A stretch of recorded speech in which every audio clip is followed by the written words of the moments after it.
Hello అండి, వీడియోలో diploma 4th semester EC వాళ్ళకి ఎలక్ట్రానిక్ సర్క్యూట్స్ 2 సబ్జెక్ట్ నుండి ఆప్ యాంప్ యాజ్ డిఫరెన్షియేటర్ చూద్దాం. This is the one of the application of operational amplifier. Okay, already చెప్పాను కదా, summer, scale changer, integrated, differentiator ఇవన్నీ కూడా operational amplifier applications కదా. ఈ వీడియోలో అయితే ఆప్ యాంప్ యాజ్ డిఫరెన్షియేటర్ అనే అప్లికేషన్ చూద్దామండి.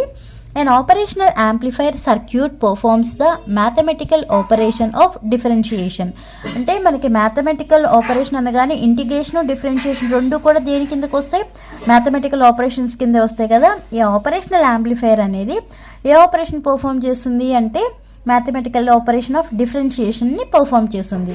ఓకే, అంటే ఇక్కడ డెఫినేషన్ ఏమైనా రాసుకోవచ్చు, that is it produces A voltage output which is directly proportional to the input voltages rate of change of with respect to time. ఇది మనకి operational amplifier as differentiator circuit అండి. Okay, ఇది inverting terminal, ఇది non inverting terminal. Non inverting terminal గ్రౌండ్కి connect చేసాము, inverting టెర్మినల్కేమో input అనేది apply చేసాము. Okay, అలానే అవుట్పుట్ అనేది దేనికి ఇచ్చాము? ఇన్వర్టింగ్ టెర్మినల్కి ఇచ్చాము త్రూ రెసిస్టర్. ఓకే, ఇక్కడ ఇలా ఇచ్చామంటే ఇది నథింగ్ బట్ ఏమంటాము? ఫీడ్బ్యాక్ అంటాం. ఏ ఫీడ్బ్యాక్ ఇచ్చినట్టు మనం? Negative feedback. ఎందుకంటే అవుట్పుట్ని తీసుకొచ్చి నెగిటివ్ టెర్మినల్కి ఇచ్చాము కాబట్టి ఇక్కడ నెగిటివ్ ఫీడ్బ్యాక్ ఇచ్చినట్టు. అదే అవుట్పుట్ని తీసుకెళ్ళి ఇలా పాజిటివ్ టెర్మినల్కి ఇస్తే పాజిటివ్ ఫీడ్బ్యాక్ ఇచ్చినట్టు అండి. ఓకే, ఇప్పుడు సేమ్ ప్రొసీజర్ మనం ఏం చేయాలి? అవుట్పుట్ వోల్టేజ్ అనేది క్యాల్కులేట్ చేయాలి. అవుట్పుట్ వోల్టేజ్ అనేది క్యాల్కులేట్ చేయాలంటే ఫస్ట్ ఏం చేయాలి? కేసీఎల్ అనేది ఈ నోడ్ ఏ దగ్గర అప్లై చేయాలి. Okay, apply KCL Kirchhoff's current law at node A. Okay, node A దగ్గర కేసీఎల్ అప్లై చేస్తే ఏమవుతుంది? కేసీఎల్ అంటే ఏంటి? Sum of incoming currents equal to sum of outgoing currents or entering currents into leaving currents కదా. ఇక్కడ మీరు తీసుకుంటే ఇది నోడ్ అంటున్నాం కదా, ఇటు వస్తున్న కరెంట్ ఏంటండి? ఐఇన్. ఈ డైరెక్షన్ ఇలా వస్తుంది కాబట్టి నోడ్ దగ్గరికి దీన్ని ఏమంటాము? ఎంటరింగ్ కరెంట్ అంటాం. నెక్స్ట్ ఈ నోడ్ నుంచి వెళ్తున్న కరెంట్ ఇంకోండి డైరెక్షన్ ఇటు ఉంది, ఈ నోడ్ నుంచి వెళ్ళిపోతుంది అంటే ఇది లీవింగ్ కరెంట్ అవుతుంది.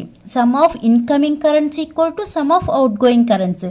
మనకి సమ్ చేయడానికి లేదు, ఒక ఇన్కమింగ్ కరెంటే ఉంది, ఒక అవుట్ గోయింగ్ కరెంటే ఉంది కాబట్టి అదే ఇక్కడ నోట్ చేస్తాము. Okay, I in equal to I F. Okay, incoming current equal to outgoing current. ఇక్కడ చూసుకుంటే మనకి I equal to V R form కదా, బట్ ఇక్కడ ఉన్నది ఏంటి? మనం రెసిస్టర్ కాదు, ఇక్కడ ఉన్నది కెపాసిటర్. ఇన్పుట్ అనేది ఇన్వర్టింగ్ టెర్మినల్కి అప్లై చేసాము, త్రూ కెపాసిటర్ ద్వారా ఇచ్చాము. ఆల్రెడీ ఇంటిగ్రేటర్ చెప్పేటప్పుడు చెప్పానండి.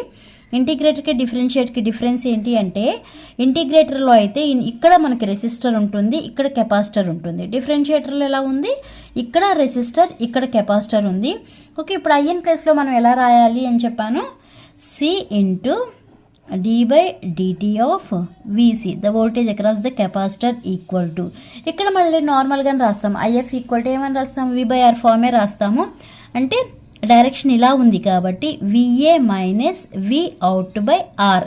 అక్కడ ఆర్ తీసుకుంటే ఆర్, ఆర్ఎఫ్ తీసుకుంటే ఆర్ఎఫ్, మీ ఇష్టం. ఏది తీసుకున్న కాంపోనెంట్ని బట్టి మీరు ఇక్కడ వేయాలండి. అప్పుడు ఐఎఫ్ ఈక్వల్ టు ఏం రాయాలి? VA minus V out by R అని వేసాను. ఓకే, నెక్స్ట్ స్టెప్ ఏంటి మనకి? సి ఇంటూ d/dt ఆఫ్, ఇక్కడ వీసీ ఉంది చూసారా, ఈ వీసీ ప్లేస్లో ఏమని రాస్తామంటే ఇక్కడ చూడండి ఒకసారి, సర్క్యూట్లోనే ఉంది, ఇది ఓన్గా మనం రాసేదేం కాదు. The voltage across the capacitor VC ప్లేస్లో ఏమని రాస్తామంటే విఇన్ మైనస్ విఏ అని రాస్తాం. అలానే ఇంటిగ్రేటర్లో కూడా అండి ఓన్గా రాసేదైతే ఏమీ లేదు. ఇప్పుడు వీసీ ప్లేస్లో ఏమని రాయాలి?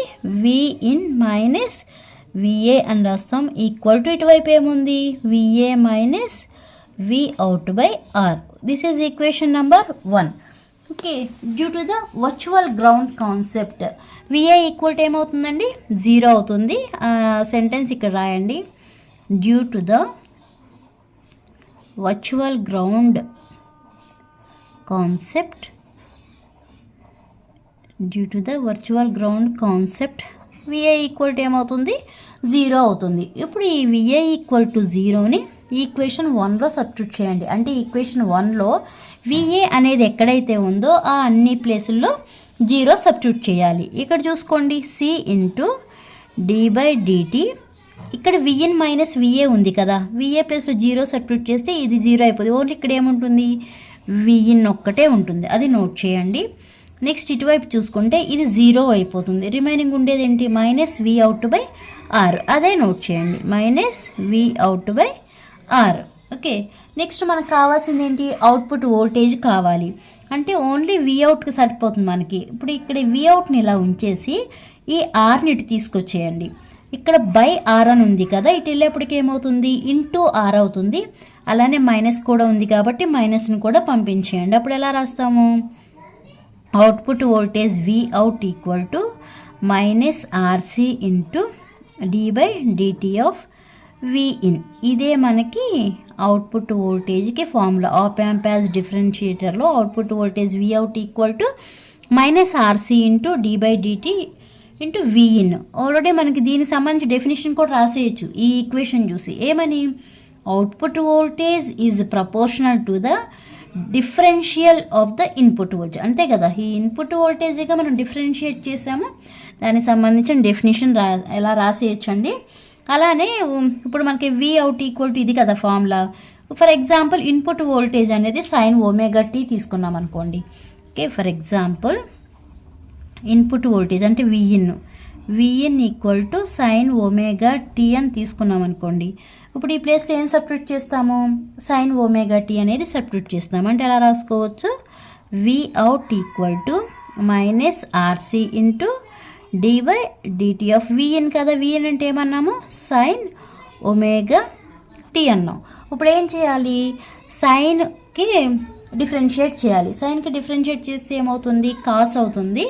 బట్ ఇక్కడ విత్ రెస్పెక్ట్ టు ఏం చేస్తున్నాం?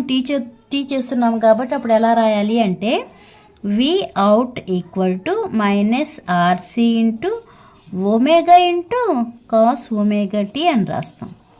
ఏది ఎగ్జాంపుల్గా విఇన్ అనేది సైన్ ఒమేగా టీ తీసుకుంటే సైన్ ఒమేగా టీ అని ఇక్కడ సబ్స్టిట్యూట్ చేస్తే output voltage V out equal to ఏం రాయొచ్చు? Minus RC into omega into cos omega T అని రాస్తాం. ఓకే, ఇదండి మీకు ఆప్ యాంప్ యాజ్ డిఫరెన్షియేటర్. అర్థమైందా? అర్థమైతే లైక్ చేయండి, షేర్ చేయండి, అలానే సబ్స్క్రైబ్ చేయండి. Thanks for watching.